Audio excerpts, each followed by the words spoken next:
अस्सलाम वालेकुम नाज़रीन, आप देख रहे हैं GTV की खुसूसी प्रोग्राम अलिफ लाम मीम और मैं हूं आपका मेज़बान वलीद शेख। नाज़रीन, पिछले रोज़ हमने फ़लस्तीन के इशू के ऊपर बात की थी और आपके सामने वो तमाम इश्यूज़ हाईलाइट किए थे। वो जो जेनोसाइड कमिट किया जा रहा है, वो जो वहाँ पे जहरियत हो रही है, पूरे इंफ्रास्ट्रक्चर को तबाह किया जा रहा है, मुसलमानों को इस तरह से कत्ल किया जा रहा है जैसे वो इंसान ही नहीं है, उनको डीह्यूमनाइज़ किया जा रहा है। मगर आज हम ख़ास तौर पे बात करना चाहेंगे कि मुसलमानों का क्या किरदार होना चाहिए, मुसलमान आज क्या कर रहे हैं। हम ख़ास तौर पे देखते हैं कि गज़ा जो सराउंडेड है अपने मुसलमान ममालिक के साथ, मगर उसके बावजूद मुसलमान ममालिक क्या कर रहे हैं। हम देख रहे हैं कि इजिप्ट जिसके साथ गज़ा बॉर्डर शेयर करता है, मगर उसके बावजूद इजिप्ट का क्या किरदार है। क्या इजिप्ट एड भेज रहा है? इजिप्ट जिसके पास पूरा का पूरा एक दरिया है, क्या मगर आप गज़ा के लोगों को देखते हैं, गज़ा में पानी की भी कहत, भूख और प्यास की भी किल्लत की वजह से लोग कत्ल हो रहे हैं वहाँ पर। तो क्या ये तारीख यानी लिखा जाएगा कि ये जो इजिप्ट है कि जिसके पास पूरा दरिया था, ये गज़ा के लोगों को पानी तक नहीं पहुँचा सकता था। उसके आस-पास के ममालिक, हम तुर्की को देखते हैं कि ख़ास तौर पे वो एक तरफ तो बात करता है कि खलीफा बनने की, यानी हम ख़ास तौर पे मुसलमानों की जिसे कहते हैं ना कि नुमाइंदगी करने की बात करता है तैयब एर्दोगान। दूसरी तरफ हम देखते हैं कि वो जो है इसराइल के साथ ताल्लुकात भी मुकम्मल तौर पे बहाल रखता है। एक दिन के लिए भी उसने इसराइल के साथ सिफारती ताल्लुकात को तर्क नहीं किया। हम अरब ममालिक को देखते हैं कि वो उन लोगों के पास तेल के वसी ज़खायर मौजूद हैं, मगर उसके बावजूद गज़ा में एक हॉस्पिटल चलाने के लिए पेट्रोल तक मौजूद नहीं है, एम्बुलेंसेस के पास पेट्रोल तक मौजूद नहीं है। 2 मार्च से आज 1 महीने से ज़्यादा हो चुका है, उसने एड वगैरह सब कुछ ब्लॉक कर दी है। मुसलमानों को क्या करना चाहिए, क्या किरदार है? OIC सिर्फ वो सिर्फ बयानबाजियाँ हो रही हैं, कोई भी अमली इकदाम सामने नहीं आ रहा है। हमारे सामने हम देख रहे हैं कि अवामी सतह के ऊपर बात की जाए तो जिस तरह से वेस्टर्न दुनिया में एहतजाज हो रहे हैं, वेस्टर्न यानी हम जिनको कुफ़ार कहते हैं, वो जिस तरह से वहाँ पर प्रोटेस्ट कर रहे हैं, हम यहाँ पर क्या कर रहे हैं। वहाँ पर यूनिवर्सिटीज़ के स्टूडेंट्स जो है बाकायदा यूनिवर्सिटी कैंपसेस को ऑक्युपाई कर रहे हैं, पूरी पूरी बिल्डिंग को एहतजाज बुलंद करने के लिए कि हम फ़लस्तीनियों के साथ इज़हार यकजहती करते हैं। वहाँ पे हेडलाइंस हो रही हैं, वहाँ के बच्चों को मुल्क से दरबदर किया जा रहा है, इल्लीगली अरेस्ट किया जा रहा है वेस्ट में, मगर यहाँ पे यूनिवर्सिटीज़ में गज़ल नाइट्स मनाई जा रही हैं। ये तो मुसलमानों का किरदार है। आज हमारे साथ उलमाए दीन मौजूद हैं, हम उनसे ख़ास तौर पर जानने की कोशिश करेंगे कि मुसलमानों का क्या किरदार होना चाहिए। आज मुसलमानों के क्या दीनी फ़राइज़ हैं, क्या शरई फ़राइज़ हैं, क्या अखलाकी फ़राइज़ हैं, क्या इंसानी फ़राइज़ हैं, क्या क्या काम उन्हें आज करने चाहिए थे मगर आज वो नहीं कर रहे हैं। आज गज़ा में 50,000 से ज़ायद फ़लस्तीनियों का कत्लेआम किया जा चुका है। 1.5 लाख फ़लस्तीनी वहाँ पे ज़ख्मी हो चुके हैं, जिसमें से 70% बच्चे और औरतें हैं। यानी अभी मैं बात करूँ कि गुज़िश्ता जो 18 मार्च से दोबारा उसने सरप्राइज़ अटैक किया है, मुआहिदे को भी तोड़ दिया एकतरफ़ा तौर पे और दोबारा फ़लस्तीनियों के ऊपर जारियत की जिसके नतीजे में 1400 फ़लस्तीनी कत्ल हो चुका है। इसके अंदर कुछ वीडियोज़ अभी ऐसी सामने आ रही हैं जिसमें छोटे-छोटे बच्चे, 2 साल का बच्चा, 2 हफ़्ते का बच्चा, 3 साल का बच्चा, उनके सर तन से जुदा हैं। सिर्फ़ और सिर्फ़ तन मौजूद हैं, सर कहीं और उड़ के चले गए। वीडियोज़ ऐसी आ रही हैं कि ऐसा बम मारा है कि हवाओं में बॉडीज़ फ़लस्तीनियों की उड़ रही हैं। मुसलमान क्या कर रहे हैं? हम आज मैं आपकी न्यूज़ बताऊं कि हमारे प्राइम मिनिस्टर जो है बाकायदा बोल रहे हैं कि हमें ख़ास तौर पे अमेरिका जो नंबर 1 बैकर है इस जेनोसाइड का, उसके हवाले से कह रहे हैं कि हमें तो ट्रंप के साथ जो है वो अच्छे ताल्लुकात कायम करने हैं। हालांकि दूसरी तरफ ट्रंप क्या कह रहा है, वो कह रहा है कि ये गज़ा तो बहुत अच्छा पीस ऑफ लैंड है, बहुत अच्छा रियल एस्टेट के लिए मेरे लिए लैंड है जिसको बहुत अच्छा इस्तेमाल किया जा सकता है, और हम फ़लस्तीनियों को जैसे कोई आटे का बोरा है यहाँ से उठा के किसी और दूसरी कंट्री में, यानी उसके नज़र में इंसानी एहसासात की ये वैल्यू है। इंसानियत का जो जनाजा निकाला जा रहा है उसकी नज़र में कुछ भी मसला नहीं है। इतना कैपिटलिस्ट और इतना रूथलेस माइंड का वो आदमी है। आज हमारे साथ उलमाए दीन मौजूद हैं, उनसे जानने की कोशिश करेंगे कि खासतौर पर मुसलमानों का क्या फ़राइज़ है, दीनी फ़राइज़ हमें क्या कहते हैं। सबसे पहले मेरे दाएं जाने मौजूद हैं मुल्क के मारूफ आलिम दीन। आप जामिया जो बिनोरिया है उसमें उस्ताद की हैसियत से पढ़ाते भी हैं, तदरीस के शोबे से भी ताल्लुक़ हैं रखते हैं, मौल्लिम भी हैं। मुझे बहुत खुशी हो रही है आपका तारुफ़ करवाते हुए। जनाब मुफ्ती अब्दुल रहमान रऊफ़ी साहब, अस्सलाम वालेकुम। कैसे बता दें? अल्हम्दुलिल्लाह। उबैदुर रहमान रऊफ़ी साहब। और फिर हमारे साथ मौजूद हैं मुल्क के नामवर सहाफ़ी, आप मशरिक़ वस्ता के ख़ास तौर पे एक्सपर्ट भी हैं। मुझे बहुत खुशी हो रही है आपका तारुफ़ करवाते हुए। जनाब डॉक्टर नासिर अब्बास शिराज़ी साहब, अस्सलाम वालेकुम।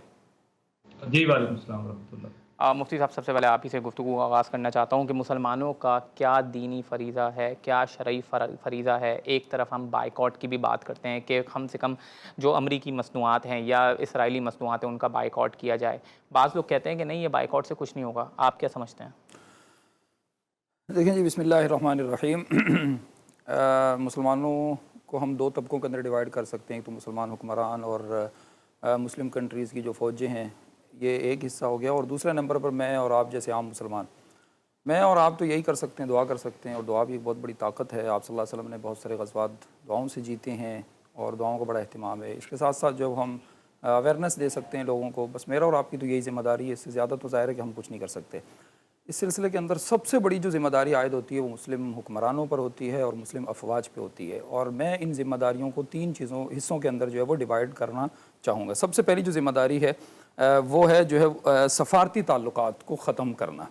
ये इस वक्त जो है वो बहुत बड़ी एक ज़िम्मेदारी है तमाम मुस्लिम ममालिक पर और मुस्लिम हुक्मरानों पर, और इस ख़ास तौर पे जो है वो मुस्लिम अफवाज इस सिलसिले में जो है वो अच्छा किरदार अदा करें। ये एक बहुत बड़ी जो है वो ज़िम्मेदारी है, सफ़ारती ताल्लुकात का बाइकॉट किया जाए। लेकिन बदकिस्मती से हम देखते हैं कि उर्दन हो गया, मिस्र हो गया, तुर्की हो गया, जैसे आपने भी इंट्रो के अंदर बताया, इसके अलावा इमारात हो गया, ये लोग इन लोगों ने तस्लीम भी किया हुआ है। और इसके साथ साथ ऐसी मीडिया रिपोर्ट्स भी हैं कि ये लोग उनके साथ जो है वो मुख्तलिफ़ किस्म के ताउन भी कर रहे हैं। सफ़ारती ताल्लुकात के बारे में जो है वो मैं कुछ आयतें कोट करूँगा।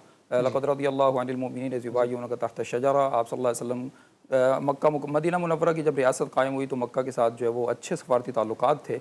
और बैत रिज़वान जो हुई उसके पीछे जो रीज़न था, जो सबब था, वो क्या था? वो ये था कि सिर्फ़ हज़रत उस्मान रज़ी अल्लाह तआला अन्हु के कत्ल की ख़बर चली थी तो आप सल्लल्लाहु अलैहि वसल्लम ने सारे सफ़ारती ताल्लुकात का बाइकॉट कर दिया और आप सल्लल्लाहु अलैहि वसल्लम जो है वो जंग के लिए आमादा हो गए।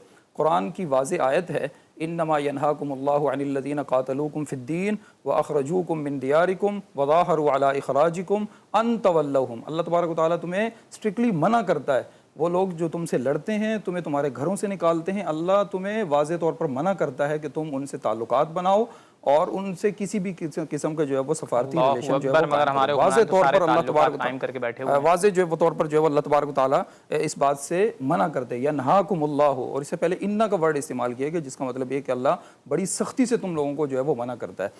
लेकिन अभी जैसे आपने OIC की जिक्र किया, अभी पिछले दिनों जो उनका इजलास हुआ है तो उसके अंदर कुछ अरब कंट्रीज़, बल्कि जो है वो कुछ यूरोपियन कंट्रीज़ की तरफ से ऐसा आया कि इनका जो है वो ताल्लुकात, सफ़ारती ताल्लुकात का बाइकआउट किया जाए और माशी बाइकआउट भी किया जाए, लेकिन सफ़ारती ताल्लुकात पे ज़्यादा जोर दिया गया। बदकिस्मती से जो है वो बहरैन और इमारात ने इस तजवीज़ को मुस्तरद किया है। तो सबसे बड़ी जो ज़िम्मेदारी इस वक्त मुसलमान हुक्मरानों पर होती है वो है सफ़ारती ताल्लुकात का बाइकआउट किया जाए, जिसका कुरान मजीद के अंदर वाज़ेह हुक्म है। दूसरे नंबर पर जो है वो मैं ये कहना चाहता हूँ कि माशी जो है वो बाइकआउट किया जाए। माशी बाइकआउट आप सल्लल्लाहु अलैहि वसल्लम ने किया है। ग़ज़वा बनु नज़ीर के मौके पे आप सल्लल्लाहु अलैहि वसल्लम ने भरपूर बाइकआउट किया है, उनको माशी नुकसान पहुँचाया है। उनके यहूदियों का आप सल्लल्लाहु अलैहि वसल्लम ने मुहासरा किया हुआ था और वो किलों में बंद थे, तो आप सल्लल्लाहु अलैहि वसल्लम ने उनके दरख्तों को जलाया है, खजूर के बागात को जलाया है। और अल्लाह ने इसकी बड़ी तारीफ़ की है और फरमाया कि मा क़तअतुम मिन लीनतिन औ तरक्तुमूहा क़ाइमतन अला उसूलिहा फ़बिइज़्निल्लाह। ये जो तुमने माशी बाइकआउट किया है, इनके बागात को नुकसान पहुँचाया है, इनके दरख्त काटे हैं, फ़बिइज़्निल्लाह, ये अल्लाह के ऑर्डर से ऐसा हुआ है। वलियुख़ज़ियल फ़ासिक़ीन, अल्लाह चाहता है कि फ़ासिकों को जो है वो ज़लील करे। तो कुरान मजीद का वाज़ेह हुक्म है। और आप सल्लल्लाहु अलैहि वसल्लम की सीरत के अंदर तो इसकी इतनी ज़्यादा, ग़ज़वा बदर क्यों हुआ? इसी माशी बाइकआउट की बुनियाद पर ही हुआ है। तो माशी बाइकआउट जो है वो करना चाहिए। लेकिन जो है वो आप हैरान होंगे कि पिछले दिनों हॉलैंड की डिच हुकूमत ने बहुत सारे एक्सपोर्ट और इम्पोर्ट के लाइसेंस क्या किए, कैंसिल किए हैं। लेकिन दूसरी तरफ मैं आपको जो है वो एक बड़ी अफसोसनाक रिपोर्ट बताता हूँ।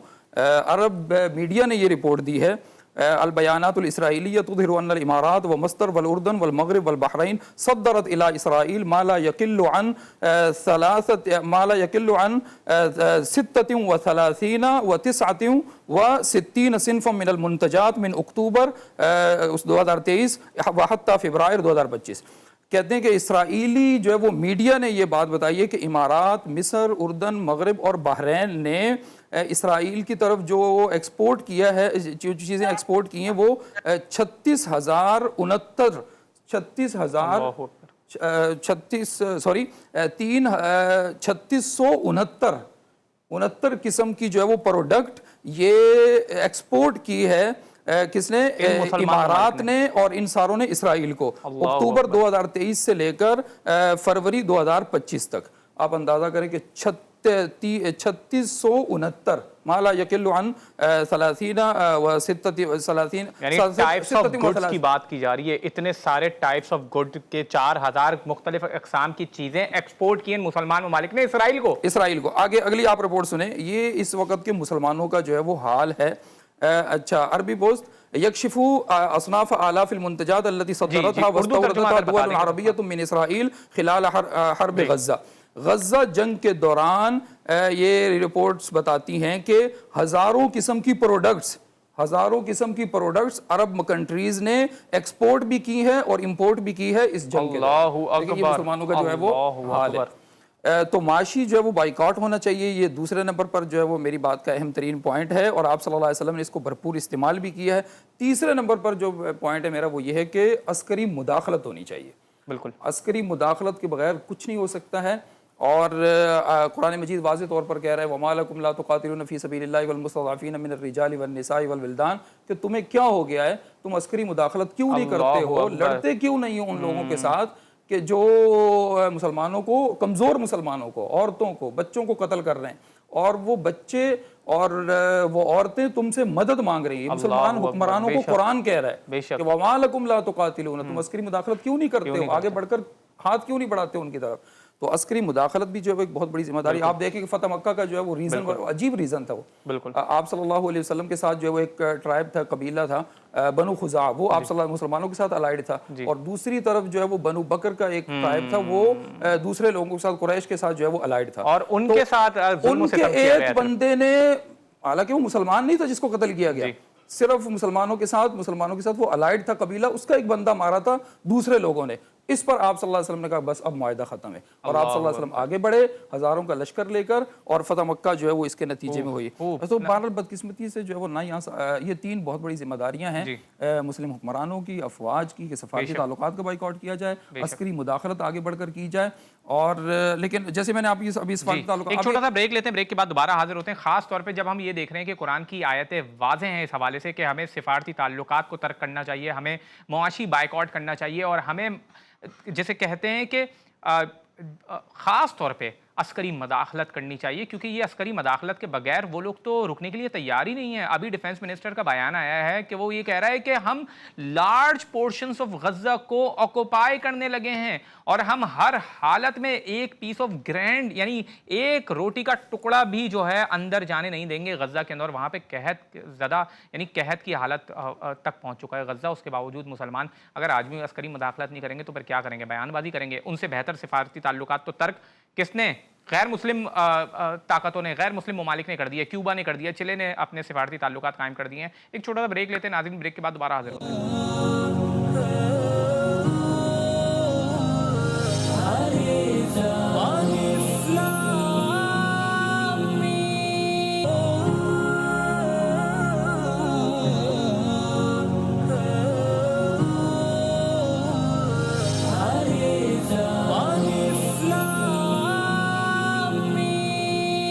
अस्सलामुअलैकुम नाज़रीन, प्रोग्राम में एक बार फिर खुश आमदीद। हमारे साथ मुल्क के मारूफ सहाफ़ी जनाब डॉक्टर नासिर अब्बास शिराज़ी साहब मौजूद हैं, और उनसे मैं सवाल करना चाहता हूँ कि ख़ास तौर पे जो फ़लस्तीन में जेनोसाइड कमिट किया जा रहा है, इस हवाले से मुसलमान ममालिक का क्या रवैया, क्या किरदार सामने आ रहा है? जी, बहुत शुक्रिया वलीद शेख, और आप खुशी है मुझे कि एक बार फिर आपने अपने इस प्रोग्राम के ज़रिए से फ़लस्तीनियों की मिज़रीज़, उनके दुख और दर्द जो है ना, उनको बयान किया है। और एक बड़ी अहम जंग बयानिए की जंग है। एक ऐसे वक्त में जब पाकिस्तान के अंदर एक प्रेशर है, और पाकिस्तान से सहाफ़ियों को इसराइल ले जाकर एक न्यू नॉर्मल बनाने की है। एक ऐसा वतन कि जिसकी आइडियोलॉजिकल ग्राउंड्स ये कहती हैं कि पाकिस्तान कभी भी इसराइल को दोस्त नहीं समझ सकता, इसराइल को आईनी और कानूनी हैसियत कबूल नहीं कर सकता, जिसके फाउंडर कायद-ए-आज़म मोहम्मद अली जिन्नाह के स्टैंड्स बड़े वाज़े हैं, जिन्होंने इसराइल को एक नासूर करार दिया है। लेकिन अनफॉर्चुनेटली एक ऐसे वक्त में जब पाकिस्तान से जर्नलिज्म के एक मुकद्दस लिबादे में लोग वहाँ पर जाते हैं, और इसराइल के नैरेटिव और बयानिए को, जो जारे नहीं है, सिर्फ जालिम नहीं है, जेनोसाइड, लाइव जेनोसाइड है। ये यूनाइटेड नेशन ने पहले कहा कि जो गज़ा है ये वर्ल्ड लार्जेस्ट ओपन प्रिज़न है, फिर ये बार हो गई। उसके बाद उन्होंने कहा कि ये वर्ल्ड लार्जेस्ट ग्रेवयार्ड है।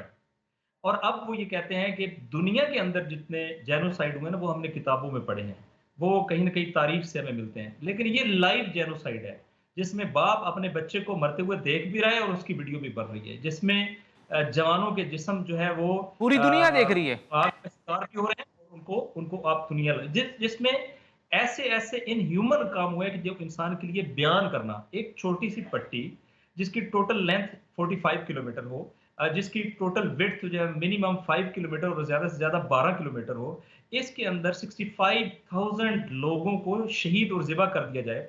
जहाँ 2 लाख लोग जो है वो शदीद ज़ख्मी हों, जहाँ ग़िज़ा ना हो, खुराक ना हो, दवा ना हो, ये इतना बड़ा ज़ुल्म जो है ना इसने एक्सपोज़ कर दिया है। इसने सिर्फ़ वेस्ट को एक्सपोज़ नहीं किया। वेस्ट जो खुद को कहता था कि हम नॉर्मेटिव पावर हैं। वेस्ट जो खुद को कहता था कि हम जो है ना वो वैल्यूज़ बेस्ड ऑर्डर की हिमायत करते हैं। हम इंसानी हकूक, औरतों के हकूक, बच्चों के हकूक, सिविलियन के हकूक के निगहबान हैं। पर्दा उतार दिया है वेस्ट के ऊपर और हकीकत चेहरा जो है वो बेनकाब कर दिया है इन फ़लस्तीनी शुहदा ने और मज़लूमीन ने कि ये वेस्ट है कि जो अपने पॉलिटिकल पर्पस के लिए अगर वेस्ट की कलेक्टिव वेस्ट यानी अमेरिका और यूरोप की पॉलिटिकल मिलिट्री, फाइनेंशियल और डिप्लोमेटिक सपोर्ट ना हो, इसराइल एक दिन भी ये रेजिस्टेंस के मुकाबले में खड़ा नहीं हो सकता था। तो बिल्कुल। ये भी बेनकाब हो गए हैं। यूनाइटेड नेशन और इंटरनेशनल जो इदारे, जो रेगुलेटरी बॉडीज़ हैं, जो दुनिया के अंदर पीस एंश्योर करने की, वो भी बेनकाब हो गई हैं। इंटरनेशनल कोर्ट ऑफ जस्टिस और उससे रिलेटेड इदारे, वो भी अनकवर हो गए हैं। लेकिन सबसे ज़्यादा जो अनकवर हुआ है, जिसकी तरफ आपने इशारा किया, वो आलम इस्लाम है। यानी अगर कंसेंसस बुक की हम बात करें, कुरान मजीद की हम बात करें, जैसा कि मौलाना साहब ने भी कहा, सूरह निसा की ये आयत मैं जब भी पढ़ता हूँ ना, एक आम सा आदमी हूँ, लेकिन अल्लाह जानता है कि मुझे उसकी तत्बीक इस करंट कंटेम्परेरी इशू के ऊपर ऐसे लगती है जैसे अपनी आंखों के सामने ये देख रहा हूँ।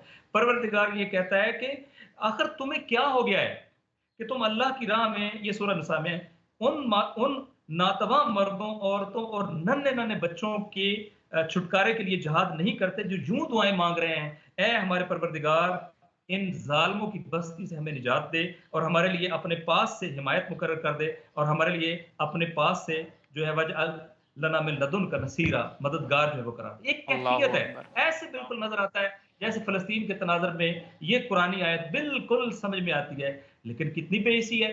और माज़रत के साथ सिर्फ इस्लामी हुक्मरानों की नहीं है, आलम इस्लाम की भी है। अगर आलम इस्लाम का अवामी रद्द-ए-अमल वेस्ट की तरह होता, या जो ड्यू राइट है वो बनता होता, तो क्या ज़रूरत थी इन हुक्मरानों की कि वो मजबूर ना होते और अपनी फॉरेन पॉलिसी को चेंज ना करते।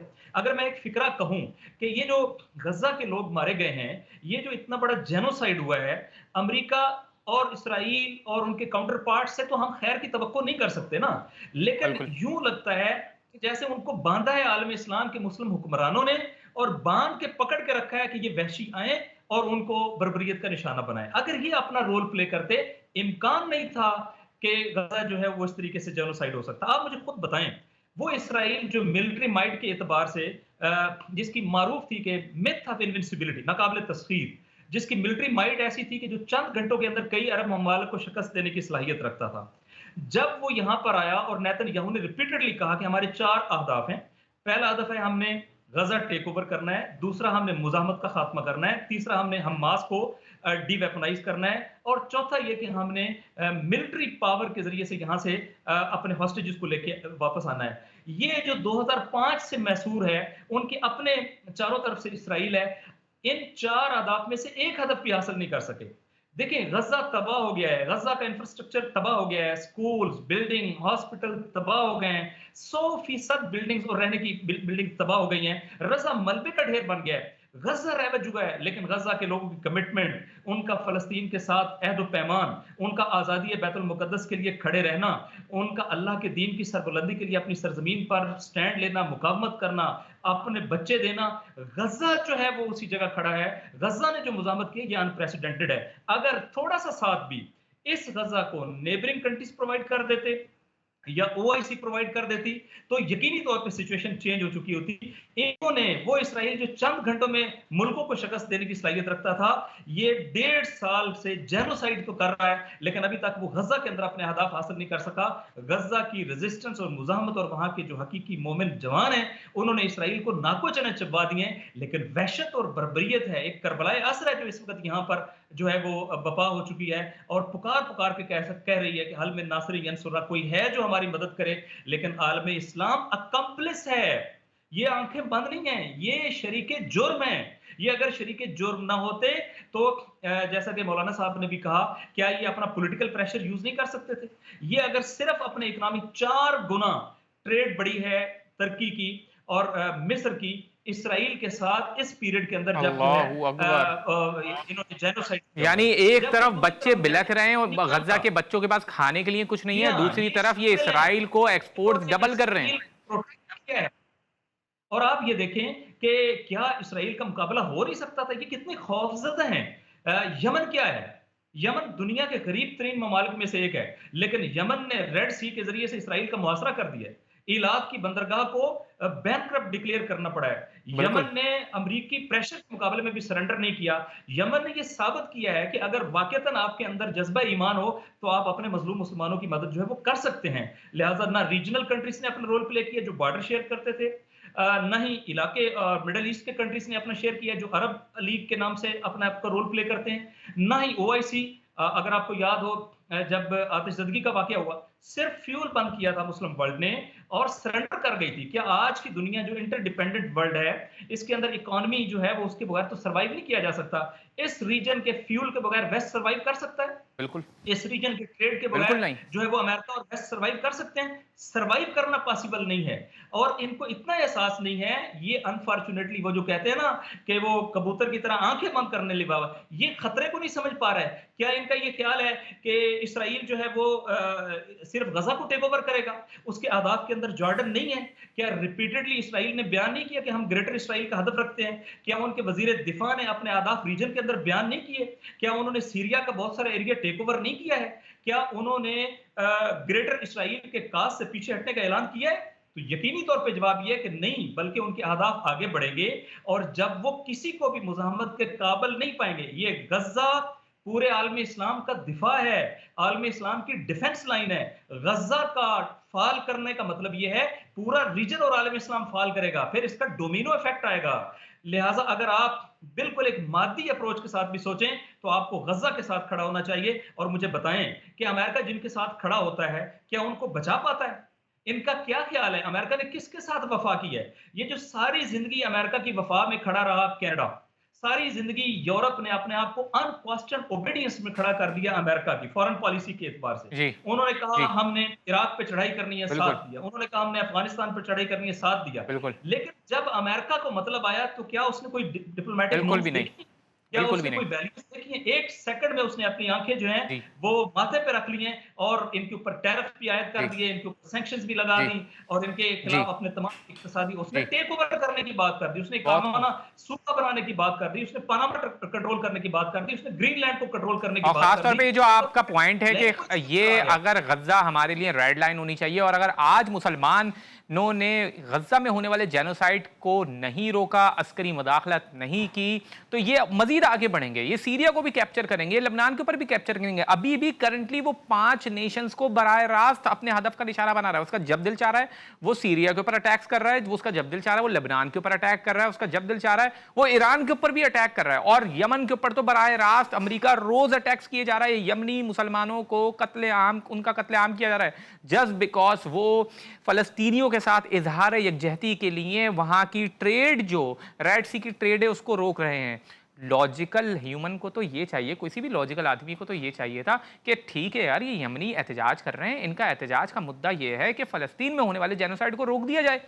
तो एक लॉजिकल आदमी का तो ये डिमांड समझ में आने वाली है, वो उस जेनोसाइड को रोकते। मगर अमेरिका जो अकल का दुश्मन है उसने ना सिर्फ उस जेनोसाइड को रोका नहीं बल्कि उस जेनोसाइड को डबल डाउन किया, मजीद इंक्रीज किया उस जेनोसाइड को। और ये यमनी जो बेचारे मजलूमों की हिमायत के लिए खड़े हो रहे थे, इनके ऊपर भी धावा बोल दिया और रोज इनके ऊपर भी एयर स्ट्राइक कर रहा है। अल्लाहू अकबर। नाज़रीन, एक छोटा सा ब्रेक लेते हैं, ब्रेक के बाद दोबारा हाजिर होते हैं और उलमाए दीन से मजीद गुफ्तगू करने की कोशिश करते हैं।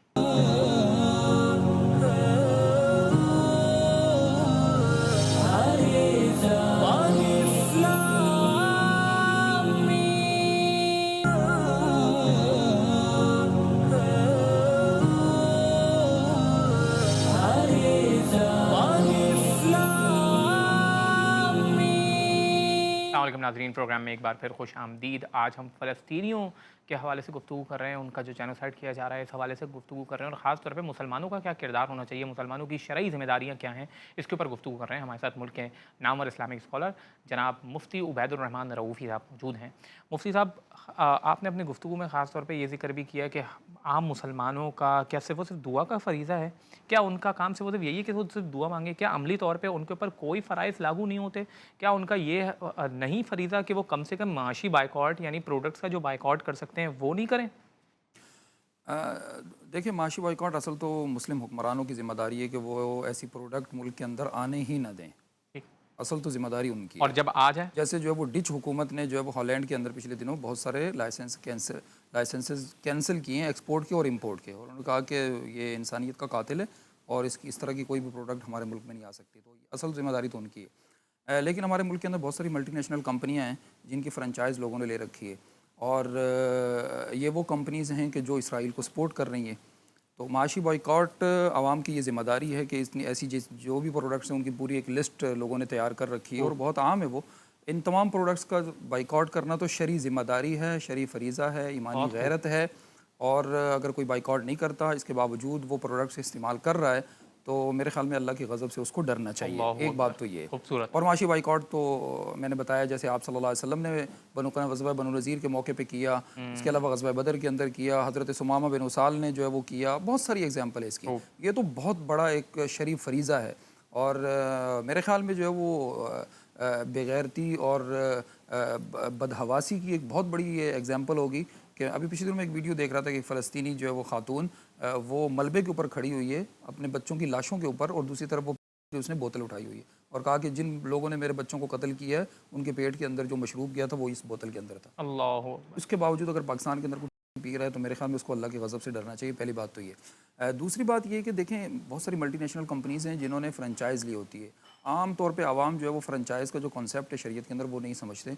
कहीं पर अगर मकड़ नज़र आता है, कहीं किसी का जो है वो रेस्टोरेंट नज़र आता है, या कहीं नज़र आती है, या कोई दूसरे जितने भी प्रोडक्ट्स बहुत सारे हैं नज़र आते हैं, तो आवाम ये समझती है कि ये जो सामने मकड़ की दुकान मुझे नज़र आ रही है ये बराह रास्त सपोर्ट कर रही है इसराइल को, और इसी को मैंने दुकान को तोड़ना है। और इसका जो मतलब वो ये समझ रहा होता है कि जैसे अमेरिका के अंदर, दुनिया के अंदर तो पाकिस्तान के अंदर उसकी कई फ्रेंचाइज हैं, तो एक आम मुसलमान ये समझ रहा होता है कि शेरशाह के अंदर, भादराबाद के अंदर, तारिक रोड पे या कहीं क्लिफ्टन के अंदर जो की फ्रेंचाइज है ये बिल्कुल उसी कंपनी ने यहाँ खड़ी की हुई है और यही मेरी दुश्मन है। एक आम मुसलमान तो फ्रेंचाइज हम किसी का नाम लिए बगैर अगर एक मैसेज अवाम को जाए कि नाम लिए बगैर के बेसिकली उनका बाइकआउट करना बहुत ज्यादा जरूरी है। मैं ये कहना चाह रहा हूँ कि ये जो आपको फ्रेंचाइज सामने नजर आ रही है ये मेरे और आप जैसे किसी मुसलमान ने खरीदी है, उसका पैसा लगा है, और अंदर जो कुछ भी माल तैयार हो रहा है वो एक मुसलमान का पैसा है। तो अगर आप किसी की दुकान को तोड़ रहे हो या किसी को इस तरह का नुकसान पहुंचा रहे हो तो ये आप पीछे उनको नहीं कुछ कह रहे हो, ये आप अपने मुसलमान भाई के माल को ज़ाया कर रहे हो। और ये जो सामने दुकान असल तरीका ये है कि आप उनका बायकॉट करें, यानी उनको खरीदे ही ना। हाँ, आप जो है वो उनके मालिकान को जाकर कहें कि आप ये फ्रेंचाइज खत्म कर दें, कैंसिल कर दें इसको, और आम लोकल ब्रांड खोल लें, और लोकल ब्रांड खोल दें। आप अपने तौर पर जो है वो ऐसी चीज़ें अगर पहले यूज़ करते हैं, पीते हैं, बर्गर आप खाते हैं, तो आप इसको छोड़ दें, खाना छोड़ दें। ये बॉयकॉट की सूरत है। और दूसरा, जिन लोगों ने फ्रेंचाइज ली है उनसे जाके आप रिक्वेस्ट करें, बल्कि उनको तो खुद ही ख़त्म कर देनी चाहिए, लेकिन अगर कोई नहीं भी ख़त्म करता है तो उसको समझाना चाहिए। लेकिन जो सामने दुकान नज़र आ रही है, अगर किसी ने जो है वो 40-50 लाख रुपए की दुकान बनाई हुई है, आप उसके शीशे तोड़ रहे हो, उसकी दुकान को नुकसान पहुंचा रहे हो, तो आप इसराइल को कुछ नहीं कह रहे हो, आप अमेरिका को नुकसान नहीं पहुंचा रहे हो, आप अपने मुल्क को नुकसान पहुंचा रहे हो, आप अपने मुसलमान भाई का नुकसान कर रहे हो। तो ये फ्रेंचाइज का जो कॉन्सेप्ट है ना, ये आवाम के सामने नहीं होता, जिसकी वजह से जो है वो जज्बात ऐसे सामने आते हैं कि लोग जहाँ भी नज़र आती है कि कोई जो है वो दुकान नजर आती है तो लोग उसको जलाना शुरू कर देते हैं। तो जलाना जो है वो बिल्कुल जायज़ नहीं है। और ख़ास तौर पे जब इस किस्म का जेनोसाइड कमिट किया जा रहा है तो लोग फ्रस्ट्रेट क्यों नहीं होंगे, लोगों की फ्रस्ट्रेशन क्यों नहीं सामने आएगी, जब पूरी आवाम, मुसलमानों की मेजॉरिटी ये चाहती है कि अस्करी मदाखलत की जाए, मुसलमानों की मेजॉरिटी ये चाहती है कि इन प्रोडक्ट्स का बाकायदा मुल्की सतह के ऊपर बाइकआउट किया जाए, और वो ये देख रहे हों कि उनके हुक्मरान बिल्कुल भी गज़ा की मदद नहीं कर रहे। मदद तो करने की बात दूर की है, वो कॉम्प्लिसिट हैं, वो मदद कर रहे हैं इसराइल की, वो मदद कर रहे हैं अमेरिका की, उनका कोई मुआशी बाइकाट ना करके, इवन उनके साथ इंटेलिजेंस शेयर कर रहे हैं, उनको अपनी ज़मीन दे रहे हैं ताकि वो दूसरे मुसलमान ममालिक को अटैक करें। तो तो इस किस्म का रवैया सामने आ रहा है तो मुसलमान क्यों फ्रस्ट्रेट नहीं होंगे, और उस फ्रस्ट्रेशन के नतीजे में कुछ ऐसे चीज़ें भी सामने आ सकती हैं। मगर जाहिर है जैसे कि मुफ्ती साहब ने इरशाद फरमाया है कि ख़ास तौर पे ये इस किस्म के यानी बाइकॉट का जो दायरा है वो यही है कि पुरअमन तरीके से किया जाए और उसके जो शरई हुदूद हैं उसको पामाल ना किया जाए, मगर बाइकॉट हमारा एक शरई फरीज़ा है। हमारे साथ जनाब डॉक्टर नासिर अब्बास शिराज़ी साहब मौजूद हैं। डॉक्टर साहब, आप किस तरह से देखते हैं कि एक अस्करी मदाखलत है, एक माशी बाइकॉट है और एक ये जो इसराइली मसनूआत हैं उनका बाइकॉट है? How do you see this in short? जी, आपकी आवाज़ मेरे ख्याल से म्यूट। जी। जी, जैसा कि आपने कहा मैं नहीं कहता कि इस वक़्त आलम इस्लाम को कोई बहुत बड़ी फ़ौज मुनज़्ज़म करके इसराइल का मुकाबला करने की ज़रूरत है। इस वक़्त जो इसराइल की सिचुएशन है, वो बड़ी वल्नरेबल है प्रैक्टिकली। अच्छा। वो जो आपको इसराइल नज़र आता है, वो है नहीं। वो नज़र आता है बिल्कुल ऐसे जैसे एक इमेज है। जैसे आप किसी वेंट्स के ऊपर भी किसी बंदे की पिक्चर लें, तो वो बतौर इंसान तो नज़र आता है, उसकी आँखें, हाथ, नाक सब कुछ नज़र आता है। लेकिन वो वेंट्स के ऊपर है, उसके ऑर्गन्स जो है ना, वो किसी और की सप्लाई लाइन से चल रहे हैं। इसराइल इस वक़्त जो है, उसकी मिथ ऑफ इनविंसिबिलिटी खत्म हो चुकी है, उसकी मिलिट्री माइट का फेलियर सामने आ चुका है, उसकी वार कैबिनेट के 80% लोग रिज़ाइन दे चुके हैं, उसके यहाँ पॉलिटिकल डिवीजन्स बड़ी वाइडेंट और गहरी हो चुकी हैं और इस वक़्त उस इसराइल की ज़ाहिरी शक्ल ऐसी है जैसे एक सैलाब ज़दा इलाके के अंदर कोई बिल्डिंग बज़ाहिर खड़ी होती है, लेकिन ना उसके नीचे कोई पनाह लेता है, ना उसके अंदर कोई बैठता है। इसलिए कि वो डिके का शिकार होती है, सिर्फ़ ज़ाहिरी स्ट्रक्चर खड़ा है। आलम इस्लाम को ये समझने की ज़रूरत है कि आप कोई लश्कर लेके नहीं आओ, ना आपके अंदर ये कैपेसिटी। फ़लस्तीन की मुज़ाहमत के साथ तो खड़े हो जाओ। आप गज़्ज़ा के रेज़िस्टेंस के साथ तो खड़े हो। आप हमास के साथ तो खड़े हो। अगर सिर्फ़ ये उनके साथ, हिज़्बुल्लाह के साथ, इधर हमास के साथ, जिहाद इस्लामी के साथ खड़े हो जाएँगे, इक्वेशंस बदल जाएगी। अगर सिर्फ़ गज़्ज़ा को जो ह्यूमैनिटेरियन असिस्टेंस प्रोवाइड करते रहें, ये नेबरिंग कंट्रीज़ मिस्र और जॉर्डन, तो उसे और कुछ करने की ज़रूरत नहीं है। वो रेज़िस्ट कर जाएँगे और वो इसराइल को जो है वो बदतरीन नुकसान पहुँचाएँगे, इसराइल सर्वाइव नहीं कर पाएगा। लेकिन बदकिस्मती से ये वाला रोल भी प्ले ना करें और दूसरा ये बात ठीक है, बदकिस्मती से हरम से लेके पूरी दुनिया के अंदर इंपॉर्टेंट मकामात पर आप बिल्कुल उनकी बिल्डिंग्स तबाह नहीं करें, लेकिन ये आपका आईनी हक है कि आपने क्या खरीदना है, क्या नहीं खरीदना। हर वो चीज़ जो मेरे कत्ल में कंट्रीब्यूट करती है, जिसके नतीजे में मेरे कातिलों के हौसले बढ़ते हैं, जिसके नतीजे में ये जेनोसाइड करने वालों की फाइनेंशियल पोजीशन या ओवरऑल पोजीशन बेहतर होती है, वो तो जायज़ नहीं रहेगा आपके लिए। आप कैसे अपने दुश्मन को फैसिलिटेट कर सकते हैं और फिर किसी से शिकवा कर सकते हैं? लिहाज़ा ये दुरुस्त है कि हम कंज्यूमर वर्ल्ड बन गए हैं। अगर कंज्यूमर वर्ल्ड नहीं होगी, तो ये जो इस वक़्त दुनिया के अंदर सिस्टम एग्ज़िस्ट करता है, सरमायादाराना निज़ाम, इस सरमायादाराना निज़ाम में जो कैपिटलिस्टिक है, वो भी तो फिर सर्वाइव नहीं कर सकते ना। अगर आप अपनी कंज्यूमर आइटम्स जो है वो उनके सामने बेचना इनकार कर दें और अपने डोमेस्टिक प्रोडक्ट्स के ऊपर आ जाएँ, इनकी कमर टूट जाएगी। ये उस फाइनेंशियल स्ट्रक्चर के ऊपर खड़े हुए हैं, जो ग्लोबल फाइनेंशियल ऑर्डर है इनका, ये कोलैप्स कर जाएगा। लिहाज़ा मैं समझता हूँ और इसके अलावा भी आप देखें कि इनकी इस नाकामी के बाद अभी इसराइल किसी मुल्क से नहीं लड़ा है। इसराइल जो है वो किसी स्टेट से नहीं लड़ा है, अभी एक रेजिस्टेंस मूवमेंट से लड़ा है और उसका ये हाल हो गया है। अगर ये उसके साथ खड़े हो जाएँगे तो इक्वेशंस चेंज हो जाएँगी और ग्लोबल ऑर्डर की अगर हम बात करें तो उसके अंदर भी पता चल गया है कि कितना वल्नरेबल है कि इसराइल अपना तहफ़्फ़ुज़ नहीं कर सकता। यूरोप को आना पड़ता है, अमेरिका को आना पड़ता है। अल जज़ीरा के मुताबिक सिर्फ पहले 4 माह के अंदर 7000 सॉर्टीज़ हैं जो सिर्फ ब्रिटेन से हुई हैं। जो अमेरिका से हुई हैं वो काउंटलेस हैं। जो अल्लाह। इन्होंने नेवल के ज़रिए से हेल्प जी, की है वो जी, काउंटलेस है। इस जी, सारे के बावजूद वहाँ जी, कामयाबी हासिल नहीं कर सके। जी, हमें सिर्फ नैरेटिव की जंग जीतनी है। जी, एक बात आपके ज़रिए ज़रूर कहूँगा, ये आप छोटा काम नहीं कर रहे हैं। जी, ये जो आप एक स्टेटमेंट है, ये जो आपका एक चैनल का प्रोग्राम है, ये है जंग बयानिए की, जिसमें जी, मज़लूम के बयानिए को ह्यूमैनिटेरियन ग्राउंड पर, इंसानी बुनियादों पर हमें लड़ने की ज़रूरत है बिल्कुल। और उस ज़ुल्म को काबिल नफ़रत बनाने की ज़रूरत है कि दुनिया में उनकी हिमायत बाकी ना रहे। ये सबसे बड़ा फेलियर होगा इसराइल का और कलेक्टिव वेस्ट का, अगर हम इसराइल के इन जराइम को इस तरीके से बेनकाब बिल्कुल, करें कि मुहज़्ज़ब दुनिया कभी भी उनको कबूल बिल्कुल। करने के लिए आमादा हो।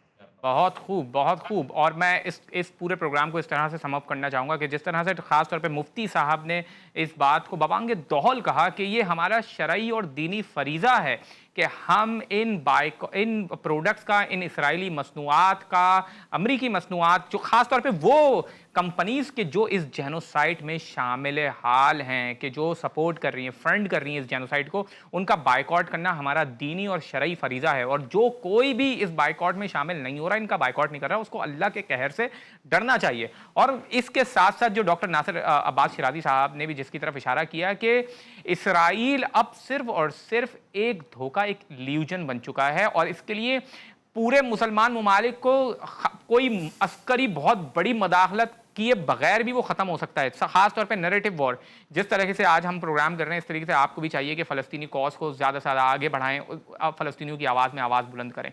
ये हमारा दीनी और शरई फ़रीज़ा है। इसके साथ साथ अब जो मसनूआत हैं, जो ख़ास तौर पे इस किस्म की प्रोडक्ट्स हैं, उनका माशी तौर पे बायकॉट करें।